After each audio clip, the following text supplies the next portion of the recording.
하나님께서 제게 주신 은사 가운데 하나가 믿음의 은사, 긍정의 은사입니다. 어떤 상황 속에서도 실망하기보다는 믿음으로 그 상황을 긍정하는 은사를 하나님께서 부족한 사람에게 허락하셨습니다. 근데 코로나19 팬데믹 3년을 보내며 코로나 걱정이 아니라 우리가 살고 있는 이 세상, 이 지구촌을 염려하는 버릇이 생겼습니다. 기후위기로 이 지구촌이 몰락하는 것은 아닌가? 이 지구촌에서 대한민국, 이 나라가 가장 먼저 사라지지나 않을까? 이러다가 국제사회가 지구촌 어디에서 폭발하고 3차 대전이라도 일어나면 어떡하나? 지구촌이 이 땅을 우리 아이들에게 희망의 세상으로 과연 물려줄 수 있을까? 모든 종교도 마찬가지지만 포스트 모더니즘 시대, 탈종교 시대, 한국교회가 함께 무너지는 것은 아닌가 하는 염려입니다. 너무나 큰 걱정거리라고 생각하시겠지만은 적어도 이 시대를 살아가는 그리스도인이라고 한다면은 이런 문제에 깊은 관심을 마땅히 가져야 하는 겁니다. 예수님 재림하시는 종말이 급속히 가까워지고 있다는 느낌이 듭니다. 아니, 누군가 제게 선택하라고 한다면은 우리 예수님 재림을 하셨으면 좋겠다 하는 생각을 할 때가 문득 있습니다. 지난 주간 한국교회 지도자 센터가 주관하는 바른 신학 균형 목회 그 16번째 세미나가 있었습니다. 목회 데이터 연구소에 의뢰하여 설문조사를 해 보았지요. 성도들에게 하나님의 말씀을 전하고 희망을 선포해야 될 목사들인데, 그것도 주 응답자가 담임 목사들인데, 현장 사역과 온라인 사역을 함께 감당하다가 63%의 목사님들이 나는 지금 지쳐있다 라고 대답을 했습니다. 2배의 몸부림을 해도 절반의 열매가 맺혀지지 않는다는 겁니다. 무엇이 가장 어렵습니까? 그랬더니 이것저것 대답하는 데에 53%의 목사님들이 전도가 안 된다. 50%의 목사들은 성도들의 영성, 믿음이 급속히 추락했다. 기존 목회가 먹혀들지 않는다. 달라지는 디지털 르네상스 시대에 따라가기가 너무나도 벅차다. 다음 세대를 어떻게 세워야 하는지 답이 보이지 않는다. 그리고 교회들마다 소그룹, 목장 사역이 허물어지고 있다라고 대답을 했습니다. 이래저래 너도 지쳐있고 나도 탈진을 느끼는 시대입니다. 목사들이 이렇게 힘이 드는데 우리 성도님들은 오죽하겠습니까? 2020년 2월 코로나19로 주일 현장 예배가 폐쇄되고 이 큰 예배당에 가뭄에 콩나듯이 여기 목사님 한 분, 저기 장로님 한 분 앉아서 예배를 드리던 그 충격을 저는 평생 잊을 수가 없을 것 같습니다. 강단에 서자마자 눈물이 쏟아져 내렸습니다. 기도를 해도 찬송을 해도 고장난 수도꼭지처럼 눈물이 저절로 흘러내렸습니다. 설교 시간 울컥울컥 치밀어 오르는 울음을 참느라면은 더 깊은 곳에서 눈물이 솟구쳐 올랐습니다. 하나님, 우리 교회 어떻게 해요? 하나님, 한국교회 어떻게 해요? 저절로 기도가 쏟아져 나왔습니다. 그 후 3년 조금 회복되는가 싶으면은 다시 코로나가 확산되어집니다. 다시 온라인 예배로 전환합니다. 오죽했으면 제가 코로나라는 놈 꼭 마귀 새끼 같다 그랬을까요? 아말렉처럼 우리 교회에 믿음 약한 사람들만 골라서, 건강 약한 사람들만 골라서 공격을 해댑니다. 이런 가운데 마침내 플로팅 교인, 부평초 교인들, 믿음 잃어버리고 교회로부터 멀어져가는 가난 교인들, 쭉정이 교인들이 하나둘 늘어나고 있습니다. 물론 우리 교회 얘기는 아닙니다. 그러나 지금 우리에게 필요한 사람은 현실을 날카롭게 분석하고 절망하는 10사람 정탐꾼이 아닙니다. 하나님이 우리와 함께 계신다. 하나님이 우리와 함께 계시면 하나님이 약속하셨으니 저들은 우리의 밥이다. 갈렙과 여호수아 두 사람이 필요합니다. 오래전 포스트 모더니즘 시대가 열리고 있을 때에 엘빈 토플러는 제3의 물결이라는 책 서문에서 그렇게 말했습니다.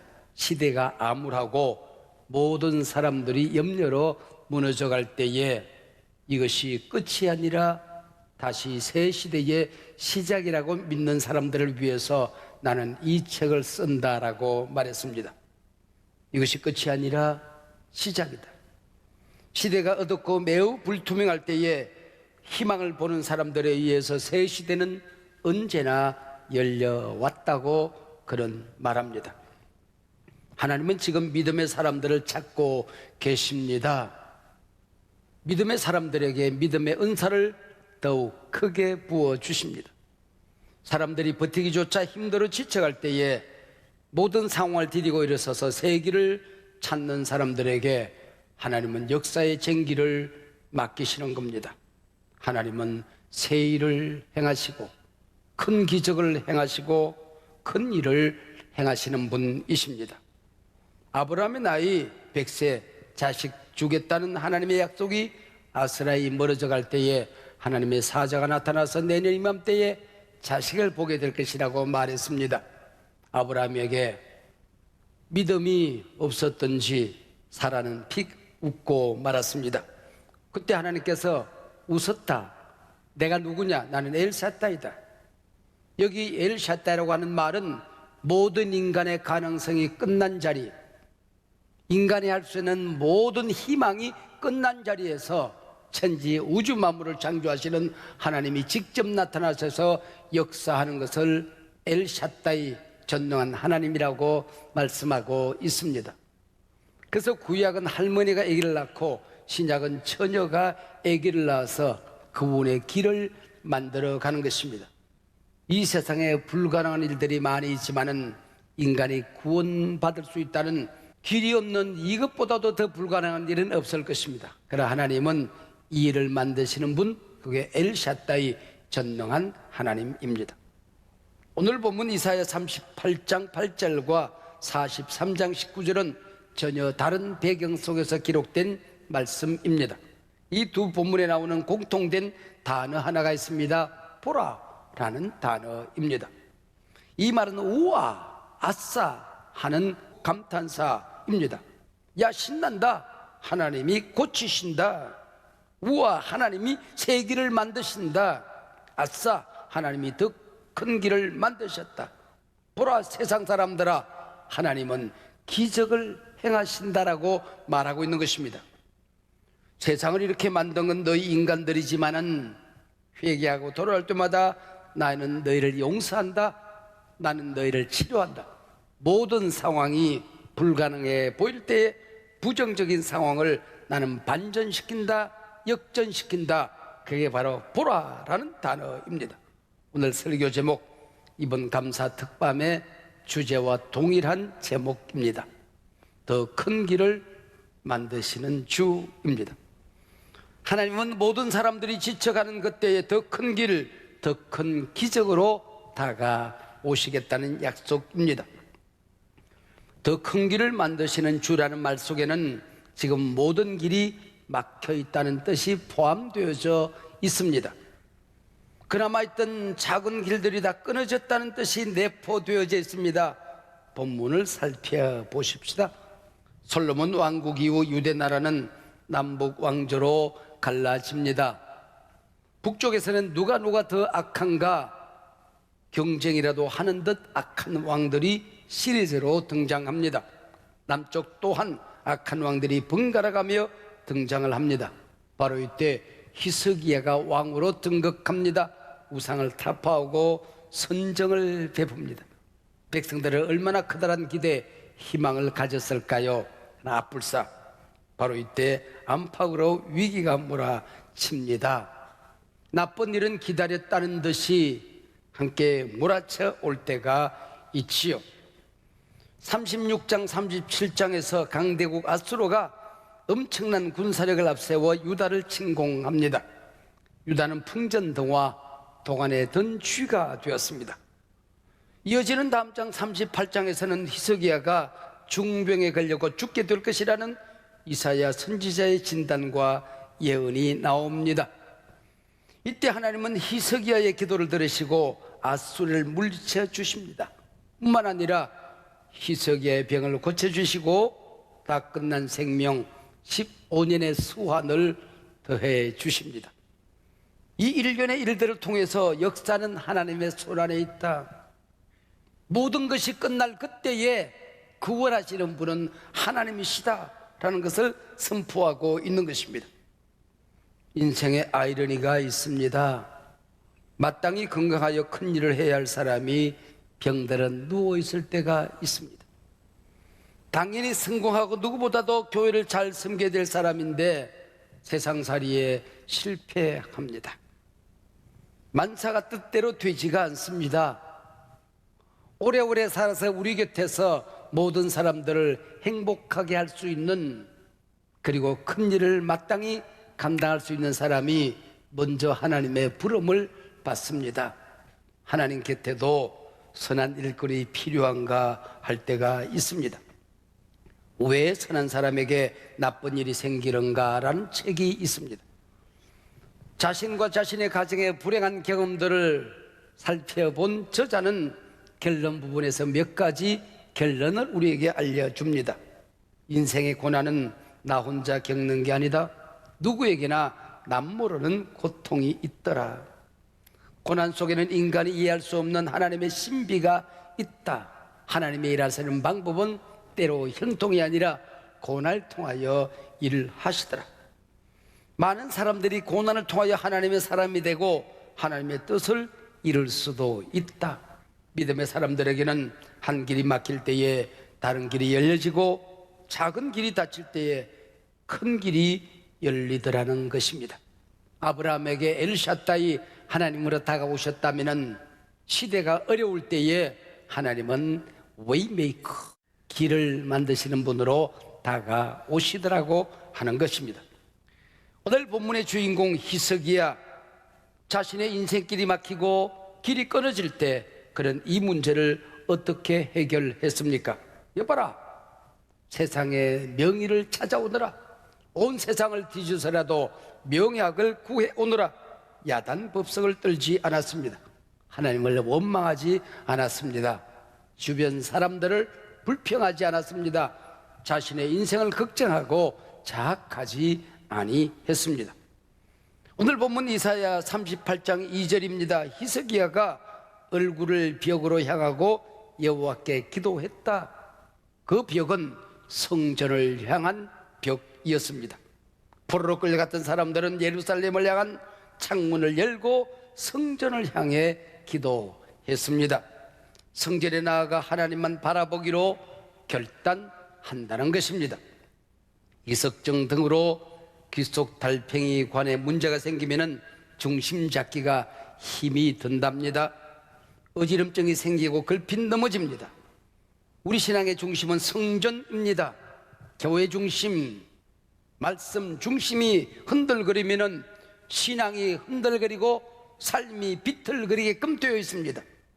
현대 신앙인들의 가장 큰 신앙의 질병은 하나님 중심, 교회 중심이 아니라 자기 중심입니다. 우주도 나를 중심으로 돌아가야 한다고 생각합니다. 영성신학자는 이를 두고 영적 치매에 걸린 현대인들이라고 혹평을 했습니다. 교회도 성경적인 설교, 세상을 향하여 담대히 선포하는 설교가 사라지고 모든 사람들의 이기심을 부추기는 개인의 소산 문제를 치료하는 일들의 설교가 중심이 되어져서 현대 신앙인들이 영적 치매에 걸려가고 있다고 말합니다. 히스기야가 얼굴을 벽으로 향하고 지금 히스기야의 기도하는 모습은 매우 독특합니다. 통곡의 벽 앞에 서 있는 이스라엘 백성들 같습니다. 벽은 길이 없는 절망과 좌절을 상징합니다. 벽은 문이 없습니다. 벽은 밖으로 나갈 수 없는 막다른 곳을 의미합니다. 하나님, 제게 길이 없습니다. 이 위험한 상황 속에서 제겐 어떤 방법도 없습니다 고백하는 것입니다. 세상 권세, 세상 방법, 내 지식, 내 경험 다 포기하고 오직 하나님만 바라보겠다는 것입니다. 오 하나님, 제겐 오직 하나님, 오직 예수 외엔 아무런 길이 없습니다 고백하는 것입니다. 사랑하는 여러분, 오늘 우리도 인생의 난제 앞에서 내 인생의 모든 문들이 닫히고 길이 끊어질 때 히스기야처럼 하나님만 바라보기로 결단해야 된다고 여러분 생각하지 않습니까? 하나님은 이런 결단, 이런 기도를 외면하지 아니하십니다. 당신에게 길이 막히는 이유는 지금 너는 하나님을 보아야 할 때라는 사인입니다. 땅의 문이 닫혀졌을 때에 너는 지금 하늘을 향하여 고개를 들어야 할 때라고 하는 하나님의 초청입니다. 인생 살다 보면 앞으로 한 걸음 더 움직일 수 없을 때가 있습니다. 좌우로 움직일 수도 없습니다. 뒤로 돌아갈 수도 없습니다. 그때 하늘의 문이 열려져 있습니다. 태양을 등지고 서 있으면 내 앞에 그림자가 있습니다. 그러나 돌아서면 그림자는 물러갑니다. 하나님을 등지는 순간 내 인생에는 어두운 그림자만 놓여 있을 것입니다. 그러나 이 순간 돌아서면 여러분을 어둡게 만들었던, 불행하게 만들었던, 당황하게 만들었던 모든 그림자가 물러갈 줄로 믿습니다. 하나님을 바라보는 것입니다. 멀쩡하던 남편이 출근하다가 쓰러져서 퇴직을 당합니다. 병석에 누워있을 때가 있습니다. 벌려놓은 사업이 이곳저곳 펑크가 나고 무너지는 소리가 들릴 때가 있습니다. 소중하기만 했던 좋은 사람들과의 관계가 금이 가기 시작합니다. 그때는 하나님 앞에 나와 바짝 엎드려야 할 때입니다. 그러나 중심이 무너진 사람은 점점 더 성물이 되어져 갑니다. 붙들고 있던 신앙의 끈을, 말씀의 끈을, 기도의 끈을 놓아버립니다. 주일 아침도 온라인 켜놓고 허둥허둥 방에 갔다 부엌에 갔다 이 옷 입을까 저 옷 입을까 봉헌 1만 원 달랑하고 찬송 한 곡도 없이 말씀 한 길도 듣지 않고 일터로 달려갑니다. 이 사람 만나고 저 사람 만나서 방법을 찾아봅니다. 이미 맛이 간 겁니다. 망해가는 소리입니다. 감각을 잃어버렸으니 아내 몰래 이곳저곳 돈을 끌어다가 무리한 투자를 합니다. 다 망하고 은행 빨간 딱지가 붙었을 때 펄썩 주저앉아 엉엉 울어보지만은 이미 모든 것이 끝난 상태입니다. 여러분 정신 차리세요. 시우브 하나님 앞에 달려나와야 할 때입니다. 지금 당신에게 필요한 것은 양문을 수축하는 일입니다. 예배를 세우는 일입니다. 하나님께 나아가는 길을 닦아야 할 때입니다. 웨이메이커, 길을 만드시는 하나님을 만나야 할 때입니다. 히스기야 막다른 골목에서 어떻게 했습니까? 3절입니다. 여호와여 구하오니 히스기야가 심히 통곡하니, 여기 구하오니는 감탄사입니다. 아이쿠 하나님, 그런 얘기입니다. 심히 통곡하니, 이 말에서는 동사만 나오는 게 아니라 목적어가 나옵니다. 같은 의미를 가진 동사와 목적어가 나와서 최상급의 단어를 쓰고 있습니다. 큰 통곡으로 통곡했다, 이렇게 직역할 수가 있을 것입니다. 그리고 여기 심의로 번역된 가돌이라고 하는 이 말은 통곡의 크기, 통곡의 깊이, 그 진실함이 가장 크다라는 의미를 가지고 있습니다. 히스기야는 지금 왕의 지위, 신분, 모든 체면을 버리고 하나님 앞에 통곡하며 기도합니다. 하나님께서 이런 사람을 버리시겠습니까? 이런 희생의 기도를 외면하시겠습니까? 이사야 38장 5절 6절 본문입니다. 내가 내 기도를 들었고 네 눈물을 보았노라. 내가 네 수완에 15년을 더하고 너와 이 성을 아수르 왕의 손에서 건져내겠고 또 이 성을 보호하리라. 할렐루야. 하나님은 그 증거로 우주의 운행을 거꾸로 돌리십니다. 우주 역사를 연구하는 사람들이 이 시대에 그 역사적인 증거를 찾아냈다고들 합니다. 과학자들이 찾아냈느냐 안 냈느냐가 중요한 것이 아니라 하나님이 그렇게 말씀하시는 말씀이 중요한 것입니다. 하나님은 여호수아의 기도를 들으시고 하루 동안 태양을 멈추게 하신 분이십니다. 하나님은 희석의 기도를 들으시고 해 그림자를 10도나 뒤로 돌리셨습니다. 여호수아에게 우주가 멈추게 하셨다고 한다면 희석에게 우주를 거꾸로 돌리신 하나님이십니다. 우주 역사상 단 2번 있었던 기록입니다. 이제 결론은 분명해졌습니다. 우리 하나님, 우리 아버지, 우리를 사랑하는 분, 역사의 주인, 그분은 단순히 길을 만드시는 분이 아니라 그분이 길입니다. 그분이 큰 길입니다. 내가 길이다. 내가 걸어야 될 길은, 가야 할 길은 하나님 한 분밖에 없음을 믿으시기를 바랍니다. 사실 우리 모두의 생명도 하나님이 주신 선물 아닙니까? 하루하루 하나님이 허락하신 연장된 기적 아닙니까? 오늘 본문을 통하여 묻습니다. 내 기도가 응답되고 하나님의 선물로 주어진 내 인생 어떻게 살겠느냐? 세일이가 지내는 매일 오후 매일 밤 시간, 이 질문에 우리는 하나님 앞에 서기 전에 대답을 준비해야 할 것입니다. 하나님, 저를 만나 주시면 이렇게 살고 싶습니다. 이렇게 살겠습니다. 일찍이 여러분에게 허락한 그 언약을 붙들어야 할 때입니다. 그 언약의 끈을 잃어버리면 길은 막히게끔 되어 있는 겁니다. 한수목교회 개척 초기 하나님은 제게 참 잔인한 분이셨습니다. 내가 가는 모든 길을 막으시기만 하는 분이셨습니다. 지난번 섬기던 교회에서 열리는 길마다 하나님은 막으셨습니다. 그리고 가장 자신 없는 개척계 목사로 나를 몰아내셨습니다. 능곡에 있다가 일산 신도시로 들어오기 위해 백송마을 3단지 조그마한 상가 35병 계약을 하기 위해서 계약금을 구하러 이리저리 뛰는 사이에 누군가 그 상가를 계약하고 말았습니다.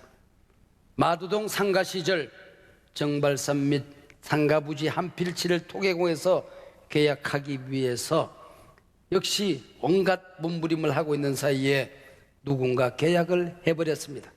물론 이유가 있었습니다. 나중에 보니 그 앞이 사찰 정교 부지였던 거지요. 유치원 부지 예배당이 비좁아서 도로가에 있던 토계공 땅 150평 4필지 다 합쳐봤자 600평입니다. 하나님 앞에 매일 새벽 매일 밤 그 땅 달라고 하나님 앞에 매달려 기도했습니다. 저 이렇게 소박한 사람입니다. 하나님은 그 길조차 막으셨습니다. 결국은 가운데 있는 땅을 한 교회가 미리 계약을 해버렸습니다. 600평을 사서 그곳에 예배당을 짓겠다는 꿈이 산산이 부셔졌습니다. 그래서 할 수 없이 그 땅을 송간의 칼국수에 팔고 말았지요.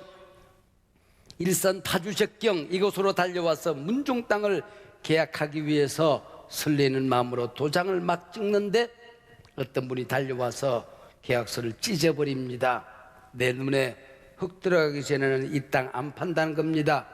그 어른 눈에 흙 들어가게 기도할 수 없어서 포기했습니다. 그 땅이 커피숍, 야당리 외식 공간입니다. 만약에 그 땅을 계약했다고 한다면 절반 이상이 제2자유로로 날아가고 말았을 것입니다. 하나님은 이미 꿈땅 1만 평 비전 채플 이곳을 준비하고 계셨던 것이지요. 사랑하는 여러분, 모든 길이 막힐 때 이곳으로 나와 감사 특밤으로 달려와 벽을 향하여 하나님과 씨름해 보지 않겠습니까? 살아계신 하나님과 담판을 해보지 않겠습니까? 하나님이 여러분을 자극하면 통곡으로 한번 몸부림해 보시지 않겠습니까? 여러분 인생 앞길에 큰 길이 열릴 것을 믿으시기를 바랍니다. 하나님 중심, 교회 중심, 말씀 중심으로 다시는 흔들리지 않겠다 하나님의 약속을 붙드시기를 바랍니다. 아프리카 나이지리아에 시나치라는 복음성가 가수가 있습니다. 꽤 열심히 사역을 하다 보면은 하나님께서 또 다른 꿈과 다른 길로 인도하고 계셨습니다. 새로운 사역에 도전하라 말씀하십니다. 세계인을 위로하라 말씀하십니다. 하나님, 저는 아무 힘이 없습니다. 거절할 때마다 나는 아브라함을 아지 못하는 땅으로 인도한 하나님이다. 너에게 없는 건 내게 다 있다. 나는 엘샤다이가 아니냐 말씀하셨습니다. 순종하여 나갈 때마다 새 길이 열리는 것을 발견하게 된 것입니다. 그래서 믿음으로 만든 노래가 있습니다. 코로나19 팬데믹이 터지면서 이 노래는 전 세계인을 감동시키고 울렸습니다. 세계가 멈추어지고 많은 사람들의 길이 이곳저곳에서 끊어져 갈 때에 웨이메이커, 하나님만이 큰 길을 만드신다고 노래합니다. 전 세계 50개 이상의 언어로 번역되어져서 세계 도처에서 불려지는 노래입니다. Waymaker, Miracle Worker, Promise Keeper, Bright in the Darkness. My God, that's who you are. 주역이 운행하시네, 주역이 역사하시네. 세계를 만드시는 분, 약속을 지키시는 분, 어둠 속을 밝히시는 분, 그는 우리 하나님. 주 우리 마음 만지네, 주 우리 치유하시네, 주 우리 새롭게 하네, 주 우리 회복하시네, 주 경배해, 주 경배해. 세계를 만드시는 분, 큰 기적을 행하시는 분, 그는 우리 하나님. 약속을 지키시는 분, 어둠 속을 밝히시는 분, 그는 우리 하나님.